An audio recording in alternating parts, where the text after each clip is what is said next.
Hey everyone, this is Seth Schachner in Los Angeles, and this is Breaking Down the Biz. We have an extremely special episode today. Had the privilege of interviewing Sir Richard Branson for the podcast. Sir Richard is an extraordinary figure whose experience extends in everything from, from music to mobile phones to all sorts of services, including outer space now with Virgin Galactic and philanthropy as well. This interview was shot in the British Virgin Islands, the beautiful part of the world. And we're going to go back through a little bit of the history of how things started with Sir Richard and Virgin, the music company, a lot of artists that he's worked with. And I think there's even some news in here around something super cool called the Virgin Megastore as well.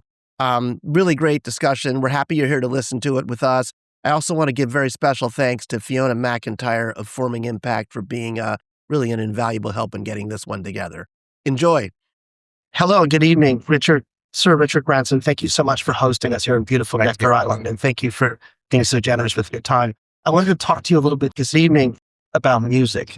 I see a lot of parallels with entrepreneurialism in today's music market, actually, with artists and lots of interesting.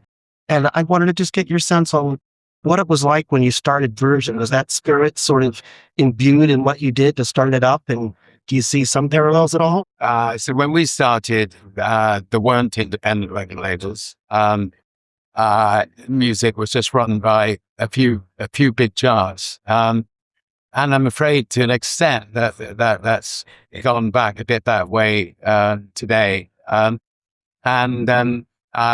And I started Virgin, Chris Blackwell started Island Records, Clive Calder started Jive Records, and Chris Wright started Chrysalis Records. And I think that spirit of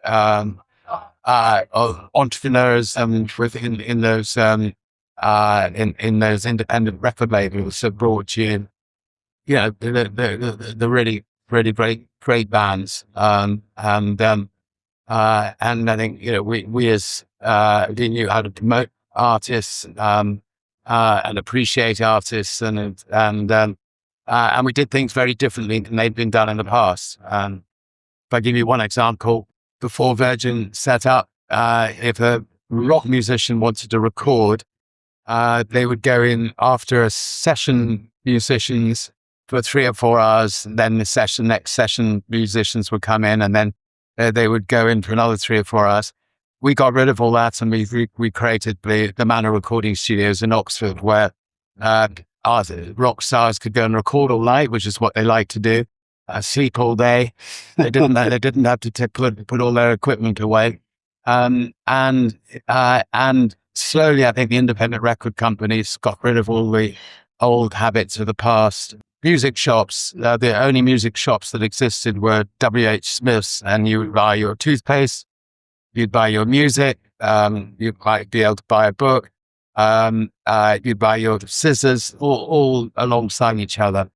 Virgin decided, let's set up music shops where people could come and they could listen to the music on headphones, sitting on comfortable pillows while smoking a joint. Yeah. And that's, so that's how Virgin Records retail started and done. I miss the mega stores. When you think back to some of the artists you've signed or worked with, I mean, I grew up, I missed the Beatles, but artists like the Pistols, the Clash, Genesis, loads of others from British post-punk, if you will. They changed a lot of people's lives, actually.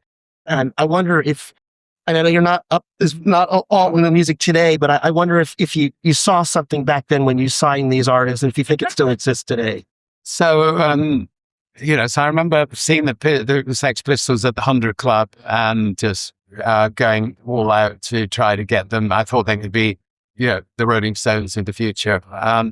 They somewhat imploded, but never mind the bollocks.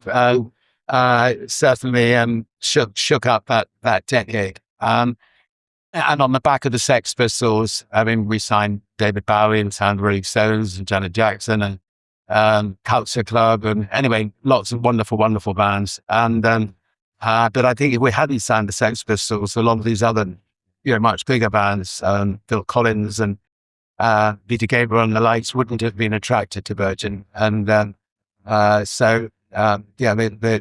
put Virgin on the map. I'm not sure that kind of excitement exists today, and it's in quite the way that it existed in those days. You have Chris Blackwell signing Bob Marley and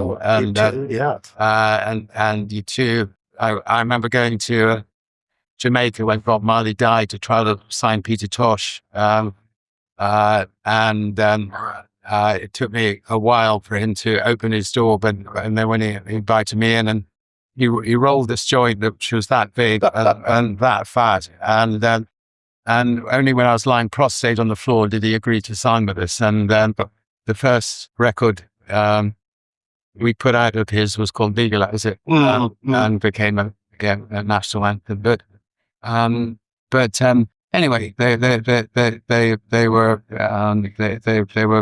really exciting days. And if I don't regret anything in life, if I regret anything, it was the fact that I really had to sell the record company in order to build Virgin Atlantic, the airline, and build other Virgin companies. Music retail in the mega store was such a great place to hang out. You could discover artists, discover music, just spend time enjoying. Obviously, these things are largely gone.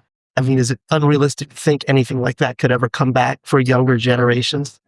So what's incredible, I mean, we used to have the biggest store on the Champs-Elysees selling music in Times Square, in Oxford Street, in all the big cities in the world, and people just love coming to Virgin Megastore, whether they were buying or not. They just love to come and listen to music and browse.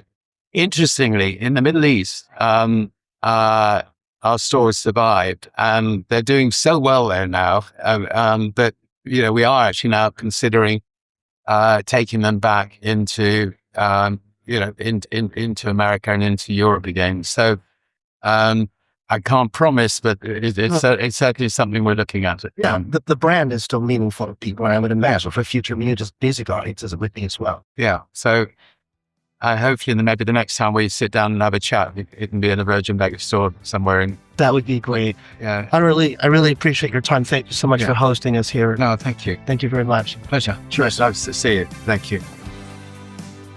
Thanks everyone for watching today. We hope you enjoyed it. And if you like what you saw, please hit subscribe. And wherever you're watching our podcast, we hope to see you again soon. This has been Breaking Down the Biz, special episode with Sir Richard Branson. Thank you.